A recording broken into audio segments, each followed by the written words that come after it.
I've in Bundoran, we're in Donegal, and that was Little Green Cars on the show. Now, one of the most important musicians of all time, certainly in your opinion. Yes, without a doubt. Is Mr. Rory Gallagher. Yes. He's of this part of the world. Was born Ballyshannon in Donegal. And shipped off to Cork then for a while. In the appropriately named Rock Hospital. Yeah. They must have known something. And then, shipped down to Cork. And so Cork and Donegal are sharing. Where did he craft his trade then? What county is responsible for giving him those? No, he crafted his trade around the world. I'd say he crafted his trade on Planet Blues. Yeah. He was in kind of from another world, this man. Yeah, okay. Listen, I want you to have a listen to this. This is a montage of some very, very famous figures in music talking about how important Rory Gallagher was. Ladies and gentlemen, Rory Gallagher. He was just so genuinely affectionate and sweet about the whole thing, but also completely unaffected. He has sort of not realizing what an effect he'd had on the young guitar players, especially me. The most gentlemanly person you could ever meet in this business, or any other business probably. Such a sweet guy, such a completely gentle and generous person with his time and everything. He embodied honesty in the music business, in the way of playing music, and in his life. I think he lived the music. I mean, you just feel that you want to express yourself in a more sort of moody way through the instrument and vocally. I don't think it's essentially an American thing or a European. You just do it. That was Slash from Guns N' Roses, Brian May from Queen, Jack Bruce. When we spoke to Slash a couple of weeks ago on the show, he was the top influence. If you mention Rory Gallagher, he will just keep on talking. Yeah. Because he's the man who really kind of turned him on to the guitar. And do you know what? We had to kind of touch base with the importance of Rory when we came to visit Donegal. Lenny, who have we got in studio, please? We've got Barry O'Neill. He's the founder of the Rory Gallagher International Tribute Festival, and we have guitar virtuoso Johnny Gallagher. Gentlemen, welcome to the show. How are you doing? Hi, guys.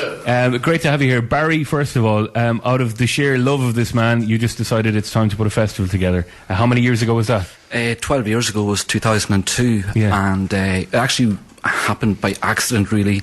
Where I live, my family home is where Rory first lived after he left the Rock Hospital. In that actual house? In that actual house. Wow. And for many, many years, people were coming with Plex, and people from Japan and Tokyo were coming to Ballyshannon and saying, this guy was born here, there's nothing in Ballyshannon.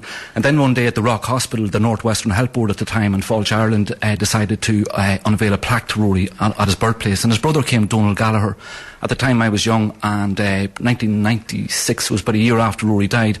And the Donald came down to our house, and we had pictures, and we have a shop there, beside the house in the middle of the town where Rory first lived, and he put a lovely photograph through the door. For some reason there was no one at home, and it just said, a beautiful photograph of Rory, and it said, thanks for keeping my brother's name alive, Donald. So about 4 years later, our first poster for our first tribute was that photograph of Rory, and the rest is history, as to say. Because there's been a massive surge in interest in Rory's music again, and you know what, this festival is mostly responsible for it. That's probably true, and to be fair to Donald Gallagher, Rory's brother and manager for his whole life, he's been amazing. The stuff that he's brought out, the re-releases of old vinyls and CD, and great DVDs of concerts like at Montreux and all different. The Isle of Wight is the one that all the fans are waiting on. That Rory famously played in 1970, I believe. But yeah, the festival's great now. 12 years. We've people coming from 20 different countries with the assistance of Falch, Ireland and Donegal County Council. We couldn't do it, and our sponsors. It's absolutely fantastic, and we've had some amazing people there, from Ronnie Drew, the late great Ronnie Drew, who would have carried Rory's coffin at his funeral on the 14th of June in 1995, right up to Rory's band members who played this year. Mick Taylor last year from Rolling Stones was there, Dr. Feelgood, and we're hoping that some of those guys you mentioned will grace us now in the next couple of years. Rory almost made it into the Rolling Stones. Wasn't there a time where one of the lads in the band left, and there was he certainly had demoed for them, and he was very close to joining them? There was a bit of a fallout in the Stones at the time, and Mick Taylor, who we just mentioned, who played in Ballyshannon last year and who's currently touring the world with the Stones again. And there was an opening, so the Stones invited Rory over to Rotterdam. So Rory belted off over for the weekend, didn't tell Donald where he was going, the brother, his manager. Spent a few days with the Stones, would have sessioned with them, didn't like the lifestyle, left a note in, I think it was Mick Jagger's room or something, and said, I'm away, and that was it. He wanted to do his own thing. He didn't want, I suppose, to be standing in the back of a group of 5. He was Rory Gallagher, and I think that... He wouldn't have been able to handle a Mick's bum cheeks flailing around the place. Keith can handle it, but the Mick and Keith thing, you know, he was a man on his own, so he would have just been, no, I'm not dealing with this. Your festival, though, Barry, started with 200, now over 10,000. You've won numerous awards. That's incredible. Well, it comes down really to Rory's, you know, the man travelled the world. He was a workaholic, 15 nights in a row across North America, nearly broke into America world, the whole of America. And he was never into commercialism. Rory Gallagher was a very shy person, loved his music, and I think his one partner in life was his Stratocaster guitar, and he wasn't in for the commercial side of things, and I think that was another reason he didn't want to be with bands like the Stones. So, but the festival is amazing. As I say, people from 20 different countries coming, and they come from everywhere, far away as Australia. We actually had a raffle this year at the festival, and Johnny, a music maker in Dublin, got together a few prizes. And on the Monday night, we were raffling off the prizes, and the drums went to Adelaide in Australia. That's the extent of his love around the world. Reach. The guitar that you have brought into us today, this is a model of Rory's guitar, right? Yeah, the 61 Fender battered Strat, it's known. That's the copy. The real guitar, it's massive, of course, anywhere it appears now. It recently appeared at the Royal Albert Hall. The Jewish replica. Yeah. Yeah, Donald Gallagher walked on and handed Joe Bonamassa the guitar recently in the Royal Albert Hall. He walked on a few weeks previous to Johnny Marr at O2 in London, Shepherd Bush, and handed him to play the guitar. So the guitar makes quite a few appearances, and it's very important, I suppose, for Rory's fans. Is this the famous guitar that it went missing? Rory was distraught. It turned up in a ditch somewhere after a couple of weeks of everybody in the country looking for it. Basically, he was robbed out of a pub after a gig. And it was, for him to have lost that guitar, it must have been absolutely, It was Rory's partner. Really. That was it. Like, it was music, it was his fans, it was touring, it was albums, it was never anything else. But yeah, I believe it went missing at one stage and was found pretty quickly. So yeah, it turned up. It's amazing, Johnny Gallagher, how are you, sir? We're going to get you to pull into that microphone if you wouldn't mind. How's everything? Everything's great. With a name like Gallagher and an interest in his music, is there any relation to Rory going back along the way? There's no connection. I don't really know, but we have a lot of Gallaghers up here. Yeah. So. What did Rory mean to you musically then? Rory, he meant a lot.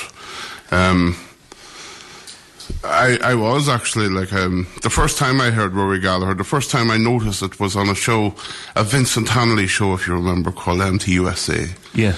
The guitar intro to that show was a song from Rory called Follow Me. Okay. And that was the first time that I sort of said, geez, what's that?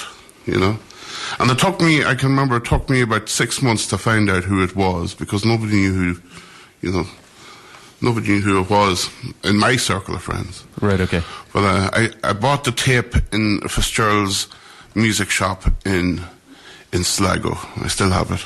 Cassette tape. What's your favourite track from him? I don't have any particular favourite track. They all come to me in different...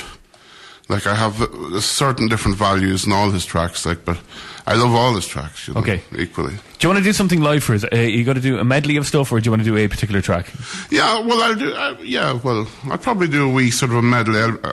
I'll stick one of Rory's and one of my own together. Okay? Go for it. Glue it all together. Glue it all. Johnny Gallagher, take it away, sir. Out in the Western Plain, right? And Cowboy of the Deep Blue Sea.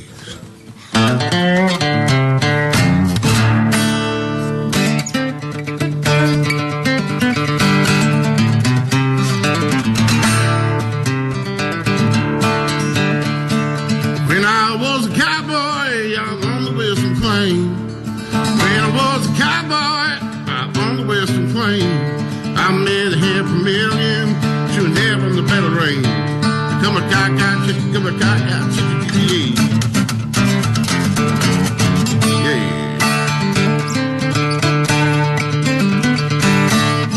When I was good, my mama told me. When I was good, my mama told me. Yeah, always hold your head up high, son, and never be ashamed.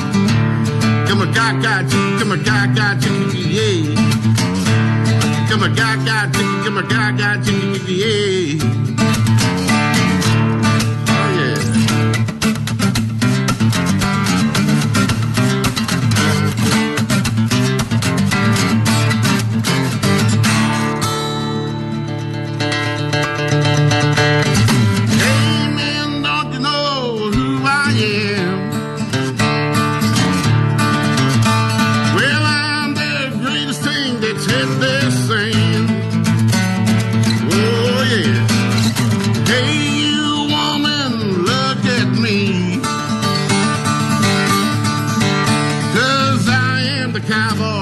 the deep blue sea. I'm sitting on my seahorse all day long, oh, waiting for the waves to bring me home. I got me no rockin', I got me no roll. I'm sitting around here with the seaside rodeo.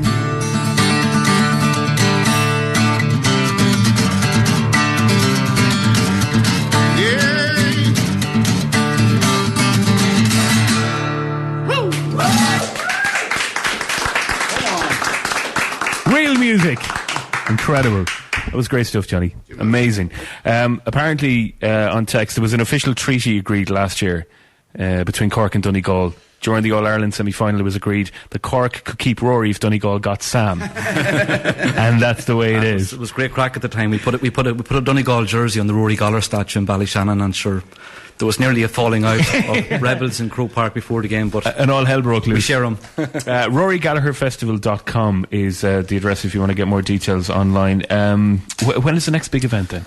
Well, there's tributes to Rory in about 15 different countries. There's one coming up in Brazil, there's one in Germany, there's Holland, there's one in the Cavern Club in Liverpool in September. Okay. It's all over the world, and our next one, of course, is the June Bank Holiday weekend 2014. So, 29th of May to the 1st of June 2014. It doesn't be long coming around again, does it? No.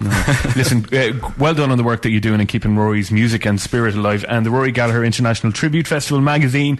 I'm taking this home. Is that all right? That's great. Yeah, I'm going to keep that one. Thank you, Johnny. That was brilliant. Thanks for coming in, lads, and good to talk to you. Thank you very much, gentlemen. Cheers. Give me a round of applause, folks. We're at the RNLI station here in Bundoran in Donegal. Quick break and we're back in a moment.